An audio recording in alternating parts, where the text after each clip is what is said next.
Bom dia, bom dia, bom dia, bom dia. Mais uma das nossas manhãs de conexões. Estamos aqui aprendendo sobre reunião de família. E tô guardando aí vocês entrarem pra gente continuar hoje, aprendendo um pouquinho mais. Oi, gente, bom dia. Bom dia. Pena que nem todo mundo é de Londrina, né? Senão a gente podia marcar um dia uma live num café, né? Mas nem todo mundo é daqui. Bom dia, gente. Bom dia, muito bom ter vocês aqui. A gente tá aprendendo essa semana sobre reunião de família, certo? E olha, minha boca cortada. Vem o frio, esfria, já começa a ressecar. E aí, tudo certo por aí com vocês? Já estão começando a imaginar aí como vai ser a reunião de família de vocês? Tentando decidir a data, o dia certinho pra gente elaborar essas reuniões, né? Afinal, é muito útil, tá? Muito útil mesmo. Recebi um depoimento de algumas mães depois da live de ontem, dizendo que já compraram um livro e já estão aplicando a reunião de família e que tem sido bênção, né? Reunião de família verdadeiramente é uma ótima ferramenta, gente, quando usada da forma correta, certo? Então vamos lá. Ontem a gente falou um pouquinho para que serve as reuniões de família, né? Da idade certa pra gente utilizar. E hoje a gente vai falar da estrutura dela, dos componentes de uma reunião de família, certo? Então eu vou começar já. O primeiro componente da reunião de família é o presidente. E que é o presidente? É aquele que gerencia a reunião, certo? E Jane Nelson diz assim no livro: deve haver revezamento para esse trabalho. Crianças amam ser o presidente e podem fazer um excelente trabalho após os 4 ou 5 anos de idade. É responsabilidade do presidente convocar oficialmente o evento, iniciar os reconhecimentos, começar a sessão de resolução de problemas e dar início à passagem do microfone. Já vou explicar o que é esse microfone. Ao redor do círculo, de modo que todos tenham a oportunidade de dar suas opiniões ou sugestões. Então, o presidente é aquele que vai liderar ali a reunião de família. E pode ser, inclusive, a criança. Não necessariamente somente o pai ou a mãe. É indicado até que faça um revezamento entre as reuniões. Uma reunião é a mãe, outra reunião é o pai, outra reunião é a criança, na outra é o irmão. Entende? Porque é importante que todos sejam presidente. Claro, não é uma regra todos serem. Se tiver uma criança que não quiser ser presidente, não tem problema. A ideia aqui é que ela queira ser quando for a vez dela e que vocês entrem num consenso e num acordo de quem vai ser o presidente naquela reunião, tá? Mas o presidente ele vai falar, gente, então vamos para a reunião, é o presidente que vai conduzir. O bastão da fala, que é o microfone, que eles chamam de bastão da fala, você pode usar um objeto, pode ser uma caneta, pode ser um microfone mesmo, qualquer coisa que quem tiver com aquele objeto na mão vai falar. Qual é a ideia da gente ter esse bastão da fala? Para que a gente não crie uma confusão ali, chega uma hora todo mundo querendo falar ao mesmo tempo. Então, quem estiver segurando o bastão da fala tem a voz, certo? Tem a chance de falar. Eu terminei de falar, eu passo o bastão da fala para outra pessoa, eu coloco na mesa. E aí, quem for falar de novo, pega o bastão da fala. Isso acontece quando a reunião de família geralmente é grande, tem bastante pessoas discutindo, o bastão da fala é muito útil. Aqui em casa a gente nunca precisou usar bastão da fala, porque nós somos só em 3. O Davi ainda tem 2 anos, ele ainda não participa das reuniões de família. Então, sou eu, o pai e o Pedro. A gente nunca precisou disso para conseguir conversar. Ninguém fala um em cima do outro. A gente conseguiu ali se respeitar. Então, a gente não utiliza bastante da fala. Mas para famílias maiores, com mais filhos, ou mais pessoas que moram junto, às vezes tem família que mora um tio junto, um avô junto, enfim, um parente junto, um amigo junto e quer incluir o bastão da fala além, né, de todos os outros recursos, é válido, tá? E o bastão da fala nada mais é do que qualquer objeto que vai te dar o uso da palavra, certo? E aí, quando você tiver com ele, é você quem tá falando. Para outra pessoa falar, ela tem que segurar. Isso ajuda a se tornar democrático. Tipo, não, eu quero falar. Não, eu que vou falar primeiro. Não, eu estou com o bastão da fala, sou eu que falo. Depois eu passo ele para você. Entendeu? E para presidente, é isso que a Jane Nelson diz aqui, tá? A disciplina positiva fala assim, deixem as crianças também serem presidentes, não precisam ser só o pai e a mãe. Claro, como eu disse, se a criança tiver o interesse, né? Gente, um detalhe importante. Não vai colocar a sua criança para ser o presidente logo nas primeiras reuniões de família, tá? Porque ela nem sabe como conduzir isso. Nem a gente sabe direito quando a gente está implementando isso em casa. Então, façam vocês primeiro algumas vezes e depois, quando tiverem sentido segurança e a criança já entendeu a dinâmica também da reunião, aí vocês podem fazer o rodízio para elas, tá bom? Secretário, para essa função também deve haver revezamento entre os membros da família que sabem escrever. O secretário faz as anotações dos problemas discutidos e das decisões tomadas. Ler as anotações de reuniões de família antigas pode ser tão divertido quanto ver álbum de fotos, ela fala. O que é o secretário? O secretário é aquele que sabe ler, sabe escrever já, e ele vai fazer as anotações das reuniões dos tópicos que vocês estão colocando ali naquela reunião. Ele vai ajudar o presidente a administrar a reunião, tá? Pode ser a criança, desde que ela já saiba ler e escrever também, tá? Então, geralmente, o presidente, ele tá ali administrando quem fala, né? Quem tá com bastante a fala, que horas que começa. Se começar uma discussão, o presidente, ele vai interromper a discussão. Não, gente, vamos focar na solução de problemas. E o secretário tá ali auxiliando, tá com a ata na mão, tá escrevendo as decisões que vocês tomaram. Então, entende que tem até um caráter, assim, um olhar empresarial, reunião de família, mas não precisa seguir à risca tudo certinho. Aqui no Brasil, nossa cultura é diferente. Aqui ela traz esses componentes para a gente tentar deixar mais padronizado isso, entendeu? Para ter a cara de reunião de família mesmo, padronizado. Não virar um bate-papo e perder a credibilidade. Se você seguir o passo a passo, deixando um negócio mais padronizado, você impõe uma credibilidade maior nessa ferramenta, né? E a criança passa a entender que aquele momento é sério, tá? Eu vi, meu amor. Eu vi. Davi acordou, tá aqui na sala. Agora espera um pouquinho, por favor, tá bom? Ó. Mamãe já vai pegar, vem cá. Reconhecimentos. Comece toda a reunião de família com cada pessoa fazendo um reconhecimento a todos os membros da família. Isso pode ser estranho no começo, se as crianças tiverem o hábito de colocar um ao outro para baixo. Se esse for o caso, passe algum tempo discutindo os tipos de coisas que elas poderiam olhar no outro para reconhecer. Os pais podem modelar esse comportamento começando com reconhecimento sobre cada membro da família.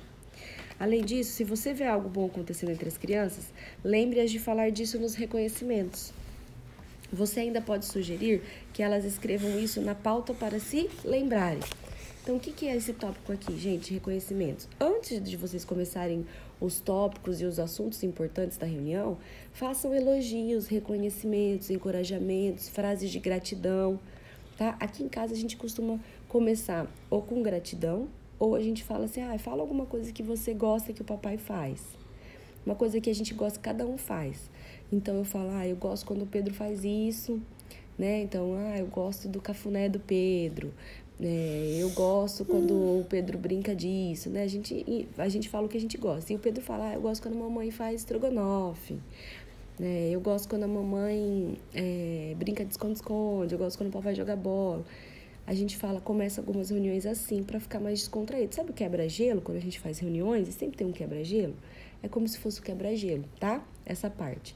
E aí vocês podem ser versáteis. Vocês podem fazer isso, como eu falei do exemplo que a gente faz em casa. Vocês podem usar um elogio. Então, a mamãe é muito, né? O papai é muito, o irmão é muito. Enfim, cada um faz um elogio de um. E gratidão também é um dos reconhecimentos ali da parte da reunião de família que é útil, tá? Que é eficaz. Que a gente fala assim sobre gratidão. Eu sou grato por... e falar alguma coisa. O papai e a mamãe e a criança também, tá? Isso ajuda a quebrar o gelo ali da reunião e a ter palavras positivas antes disso, né? Enfim, é muito bom para criar conexão antes de entrar nos assuntos que vocês colocaram na pauta. E também para criar o hábito da criança em falar coisas positivas, elogiar o outro, reconhecimento, gratidão. Então, adotem isso aí também, tá? Que funciona. E a pauta? Aí ela fala assim: a geladeira parece ser o lugar mais popular para a pauta das reuniões de família. É muito simples usar um ímã para prender um pedaço de papel na frente ou na lateral. Discuta os itens da pauta em ordem cronológica, de modo que não se precise decidir qual item é mais importante. Então, a pauta de reunião, gente, hoje eu vou falar só até aqui, tá? A pauta de reunião, ela vai ser colocada durante a semana, tá? Então, vocês primeiro vão chegar para os filhos de vocês, para a família toda, marido, mulher, filho. Gente, seguinte, a partir dessa semana, nós vamos implementar aqui em casa uma reunião que a gente vai chamar de reunião de família, certo? E nessa reunião de família, aqui tá uma folha. Vocês podem pegar uma sulfite, uma cartolina, qualquer coisa. Usem a criatividade de vocês, tá? Ou não. Simplifiquem, também funciona. Eu aqui em casa uso uma folha sulfite, tá? E eu coloco assim, ó. Essa aqui é a nossa pauta da reunião. Eu sempre coloco também na porta da geladeira. Eu falo, aqui a gente vai anotar os tópicos que a gente vai discutir na nossa reunião. Então, os tópicos ao longo da semana pra gente discutir no dia da reunião. Então, eu falo, Pedro, se tiver alguma coisa nessa semana que você não tá contente, que você gostaria de mudar, ou que você gostaria de apontar para mim e para o seu pai, peça para a mamãe anotar aqui, porque o Pedro ainda não escreve, né? Peça para a mamãe anotar aqui, que a mamãe vai anotar nos tópicos que a gente vai discutir na pauta. Mesma coisa para o pai, mesma coisa para mim. Então, a gente passa ao longo da semana. Então, vamos supor, eu percebo que tá tendo dificuldade da criança fazer tarefa, vamos supor. Aqui em casa não tem isso ainda, né, de tarefa. Mas eu sei que é uma das reclamações pertinentes de pais. Então, vocês podem colocar cumprir tarefas, né? Ou realizar tarefas da escola, escolares. Coloca lá o tópico. Aí a criança começa a reclamar, mas eu nunca posso fazer nada, mas você nunca me deixa fazer nada. Aí você pode colocar, filho, como é que você quer que eu coloque essa frase, se você tem vontade que eu coloque essa frase na pauta pra gente discutir na reunião? A criança pode ficar meio assim no começo, tá? Mas se ela quiser que você coloque, tá? Tudo que tá na pauta vai ser resolvido? Talvez não, gente. Mas é importante estar na pauta se for um assunto que pra você ou pra criança seja importante. Então, coloca lá, minha mãe nunca deixa eu fazer nada. Pauta da reunião, tá? Ou a criança reclama que, mas eu queria comer mais doce. Vocês falaram que doce não é naquele horário. Então, vocês podem colocar na pauta da reunião. Horários para comer doce. Horários e dias para comer doce. Tempo de tela, né? Coloca na pauta. Não quer se trocar para sair para a escola. Demora para sair do banho. Não quer tomar banho. Tópicos rotineiros são assuntos de pauta de reunião, tá? O que não é assunto de pauta de reunião? Assuntos emocionais. Então, chora pra tudo, ciúmes, que mais? Falta de gratidão, que eu sei que tem pais que me mandam mensagens assim, reclamando assim dos filhos. Assuntos emocionais não são assuntos pra gente incluir em pauta, pra gente discutir. Por quê? Se a criança tá sofrendo algum desses tópicos emocionais, é porque ela não tem maturidade para entender aquela emoção, administrar aquela emoção, ela tá reagindo daquela forma. Se você coloca na pauta da reunião buscando uma solução para esse problema, você racionaliza um problema emocional. Então, primeiro você precisa criar conexão com o seu filho para depois entender de onde vem isso e sanar o problema, certo? Mas isso não se resolve em pauta de reunião, isso se resolve mudando o seu olhar em relação à sua criança, entendendo da onde está originando aquela crença, qual é a falta, se é tempo de qualidade que é a falta, se é mais firmeza na hora de falar que é a falta, se é mais gentileza na hora de falar que é a falta. Que mais? Se é validação de sentimentos, se é encorajamento, o que está faltando? Isso você resolve fora de reunião de família. Reuniões de família a gente resolve assuntos pontuais da rotina da criança e dos pais, tá? E deixa... Fez dodói? Quer a mamãe dar um beijo? Não? E assuntos que sejam pertinentes para a criança também. Então, deixa a criança criar, tá? Às vezes ela quer colocar assim, que nem aqui em casa coloca, horário que o meu pai toma muita coca. Daí o Pedro colocou que vai tomar coca só de sábado e domingo. E a gente chegou num consenso e deu certo, né? Depois ele colocou assim, horário pra gente andar de bicicleta, porque a gente não costuma andar muito de bicicleta, né? Porque o Davi, ele vai andar, ele anda 10, 15 minutinhos e ele não quer mais. Então não dá pra gente sair, andar de bicicleta na rua, por exemplo. Então, às vezes, a gente anda aqui no condomínio mesmo, na quadra. Mas não faz isso com frequência, ele estava sentindo falta. Então, ele pediu para colocar. E a gente aderiu daí o dia da semana que a gente vai fazer isso, pra gente criar o hábito, atingir as necessidades dele também.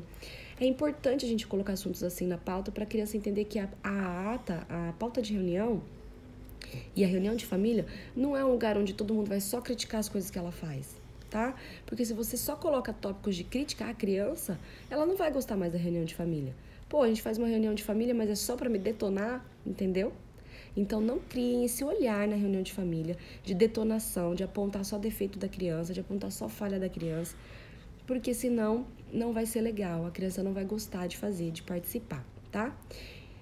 Lembrando que, eu falei ontem na live, aos finais das reuniões de família, no final da reunião de família, crie um momento, já que vocês já estão em família, de ficarem juntos e fazerem algo descontraído, tá?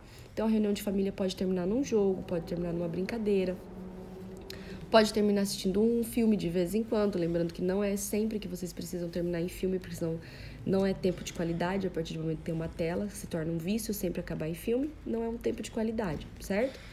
Eu já falei isso ontem também. Sejam criativos, mas utilizem esse tempo de vocês em família para terminar fazendo algo que vai criar memória, vínculo, tá certo? Porque aí vai funcionar, gente. Além de vocês estarem resolvendo os problemas de vocês, ainda vocês criam momentos que vão criar memórias na mente de vocês e dos seus filhos. É isso que eu tinha para passar para vocês hoje. Amanhã a gente vai continuar, existem outros componentes e outros itens para a gente fazer uma reunião de família eficaz. Então não percam a live de amanhã, certo? Certo, Davi? Certo? Fala, eu também participei da live, gente. Porque eu cuidei. Tchau! Você já tá dando tchau? Vamos ver se tem pergunta, filho. Deixa eu ver se a mamãe viu aqui, se alguém fez pergunta. Ah lá, quando está recente um divórcio? E aí é bem difícil. Existe uma ferramenta da disciplina positiva pra gente explicar sobre o divórcio. Quem me mandou essa mensagem, por favor, me escreva um direct, que eu vou te mandar um vídeo, tá? Pra você aprender a explicar sobre o divórcio para criança. E sim, dá para entrar com reuniões de família, mas primeiro explique o divórcio de uma forma lúdica, que eu vou te ensinar, e depois você pode aderir à reunião de família, sim, tá? Para tratar comportamentos. Mas entenda, a sua reunião de família ela não pode ter um caráter tão exigente, porque sua criança está sofrendo emocionalmente. Então, você vai ter que resolver alguns problemas emocionais fora da reunião de família, que automaticamente vai melhorar o comportamento da sua criança, tá? Porque ela pode vir a reagir mal, ter comportamentos negativos, porque ela está se sentindo desencorajada pela fragilidade emocional do divórcio. Tá certo? Gente, é isso. Espero que vocês tenham gostado. Que seja útil na vida de vocês. E agora eu vou cuidar desse pitoquinho aqui, que pediu água, que pediu banana, que quer comer, que já acorda cheio de fominha, tá bom? Um beijo grande e até amanhã. E beber água também. Fala tchau, gente!